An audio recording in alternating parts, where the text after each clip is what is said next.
The Wonderful Wizard of Oz by L. Frank Baum. Chapter 1. The Cyclone.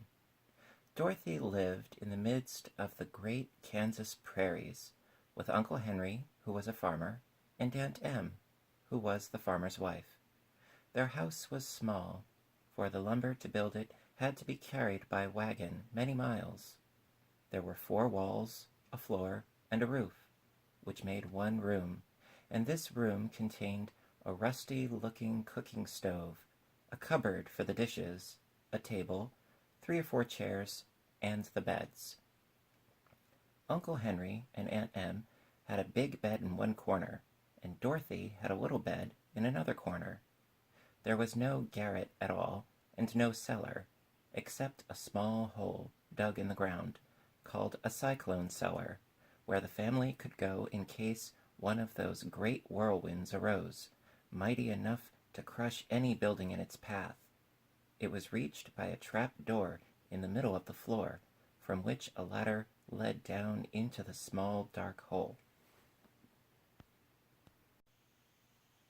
When Dorothy stood in the doorway and looked around, she could see nothing but the great gray prairie on every side. Not a tree nor a house broke the broad sweep of flat country that reached the edge of the sky in all directions. The sun had baked the plowed land into a gray mass, with little cracks running through it. Even the grass was not green, for the sun had burned the tops of the long blades until they were the same gray color to be seen everywhere. Once the house had been painted, but the sun blistered the paint and the rains washed it away, and now the house was as dull and gray as everything else. When Aunt Em came there to live, she was a young, pretty wife. The sun and wind had changed her too. They had taken the sparkle from her eyes and left them a sober gray. They had taken the red from her cheeks and lips, and they were gray also. She was thin and gaunt and never smiled now. When Dorothy, who was an orphan, first came to her, Aunt Em had been so startled by the child's laughter that she would scream and press her hand upon her heart whenever Dorothy's merry voice reached her ears. And she still looked at the little girl with wonder that she could find anything to laugh at. Uncle Henry never laughed. He worked hard from morning till night and did not know what joy was.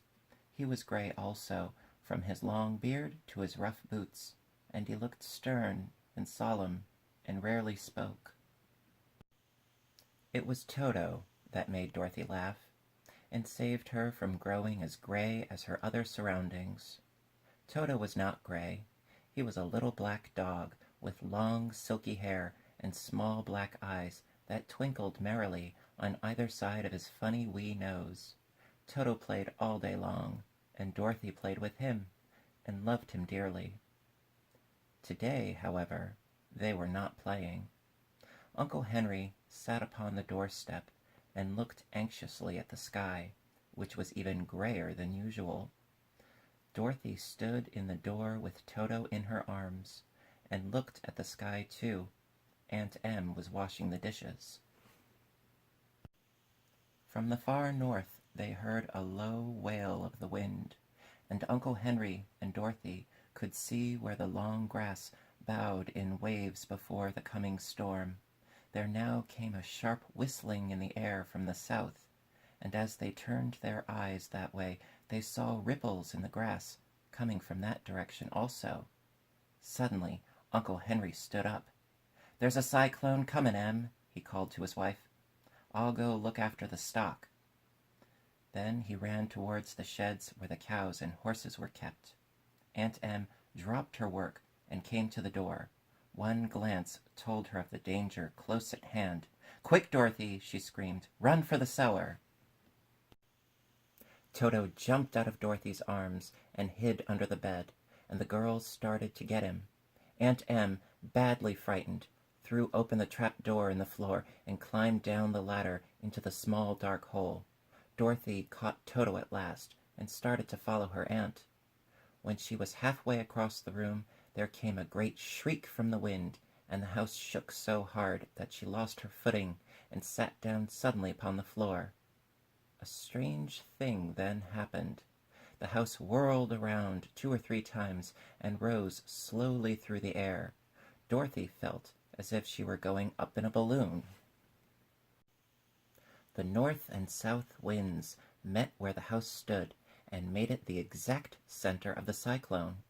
In the middle of a cyclone, the air is generally still, but the great pressure of the wind on every side of the house raised it up higher and higher until it was at the very top of the cyclone, and there it remained and was carried miles and miles away as easily as you could carry a feather. It was very dark, and the wind howled horribly around her, but Dorothy found she was riding quite easily. After the first few whirls around, and one other time when the house tipped badly, she felt as if she were being rocked gently, like a baby in a cradle. Toto did not like it. He ran about the room, now here, now there, barking loudly. But Dorothy sat quite still on the floor and waited to see what would happen. Once Toto got too near the open trap door and fell in, and at first the little girl thought she had lost him. But soon she saw one of his ears sticking up through the hole, for the strong pressure of the air was keeping him up so that he could not fall. She crept to the hole, caught Toto by the ear, and dragged him into the room again, afterward closing the trap door so that no more accidents could happen. Hour after hour passed away, and slowly Dorothy got over her fright. But she felt quite lonely, and the wind shrieked so loudly all about her that she nearly became deaf. At first she had wondered if she would be dashed to pieces when the house fell again, but as the hours passed and nothing terrible happened, she stopped worrying and resolved to wait calmly and see what the future would bring. At last she crawled over the swaying floor to her bed and lay down upon it, and Toto followed and lay down beside her. In spite of the swaying of the house and the wailing of the wind, Dorothy soon closed her eyes and fell fast asleep.